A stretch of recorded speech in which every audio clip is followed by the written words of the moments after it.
This episode starts with Twilight leaving behind Spike and the pets, and you'll see how that unfolds in Just for Sidekicks. I already talked about this gimmick in my review of that episode, and I'm not particularly interested in repeating myself. Twilight is about to see through Spike's charade, but gets called away too quickly. We learn that the Crystal Empire is up for the Equestria Games, which I'm assuming is something like the Olympics. We learn that Cloudsdale was supposed to host the Equestria Games one year, but lost. And for some reason that gives Rainbow the determination to make sure that the Crystal Empire gets them. Yeah, I know her motivations, but the way it's portrayed makes it seem kind of weak. The moment is played for laughs, but the rest of the episode plays it seriously. The flashback just went by way too quickly. The main six have to convince the Games Inspector that the Crystal Empire is a good enough place to host the games. The main six start cheering on the train, until it comes to a complete stop and jostles them all around. After they get out, they start wandering through the Crystal Empire, and see every Crystal Pony cleaning it up. They go to see Cadence at the Crystal Empire Spa, and Pinkie goes crazy, causing Twilight to freak out. But Cadence teaches her a calming technique, and it actually seems to work. Sort of. We learn that Cadence's hairdresser is out sick, even though she needs to have a special hairstyle for the Games Inspector. Rarity offers to give it a shot, even though it demands a lot of instructions. Another piece of news is that the Game Inspector will be arriving several hours ahead of schedule, on the next train. Twilight calms herself down, and gives everyone instructions.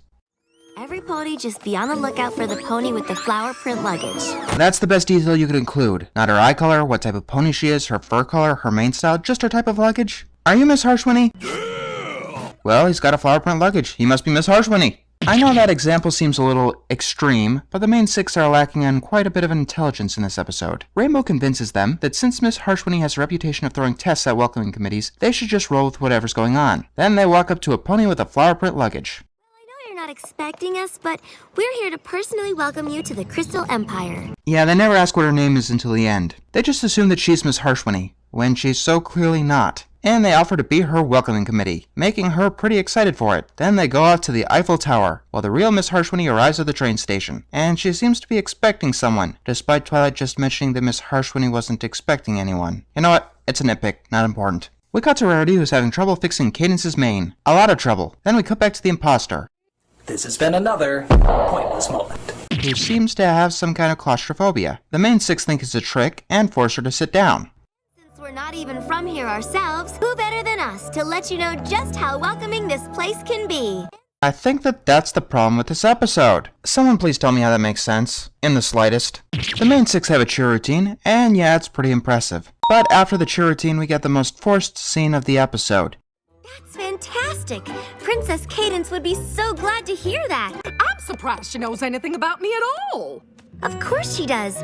She's been looking forward to your visit for weeks. Twilight tells the imposter that Cadence has been expecting her, and the imposter keeps saying she doesn't have any idea why Cadence would. Everyone's an idiot all around. The imposter comes outside, and Rainbow offers to give her a tour of the Eiffel Tower, despite not knowing anything about it. And yes, they do bring up how that might be a problem. Twilight comes down, and agrees to let them give the imposter a tour, and she goes to find Cadence. As soon as she leaves, she finds Miss Harshwinny struggling with her bag, says hello, and walks by. Dave Polsky, if you're going to do something as cliched as the Comedy of Errors, do it right, please. In that moment, Twilight could have helped Miss Harshwinny with her luggage, making her think that the Crystal citizens are nice and helpful. Instead, Twilight just walks by. This has been another pointless moment.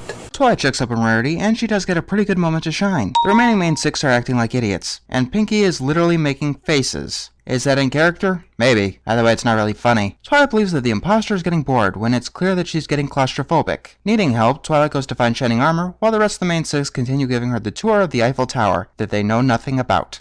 Shining Armor's training some of the Crystal Pony athletes, and Twilight starts asking him for help. Then the imposter runs outside and starts freaking out. Yeah, that's funny enough. Stick to what you know, Polsky. And would you look at that, Shining Armor actually isn't an idiot. He starts questioning why the Games Inspector would be running around like crazy. The imposter eventually lands a vase on her head, and freaks out, running through the city. Rainbow Dash pulls the vase off, and splats into the roof of the spa. Yeah, that's probably one of the funniest jokes all season. Then I think the imposter starts flirting with Shining Armor, and that reveals that she's not Miss Harshwinny.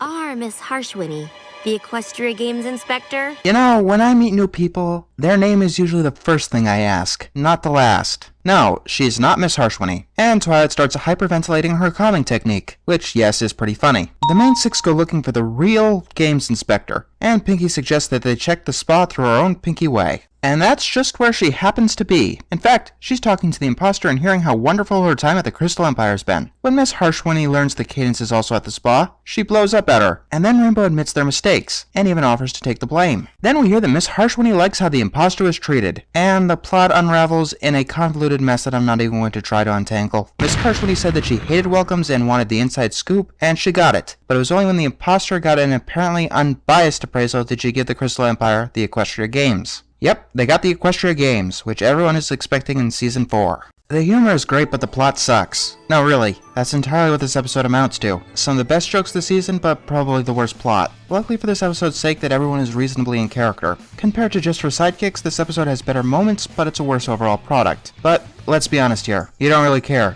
do you? If you find my opinion of this episode valuable, my opinion of the next episode is like 10 times more so.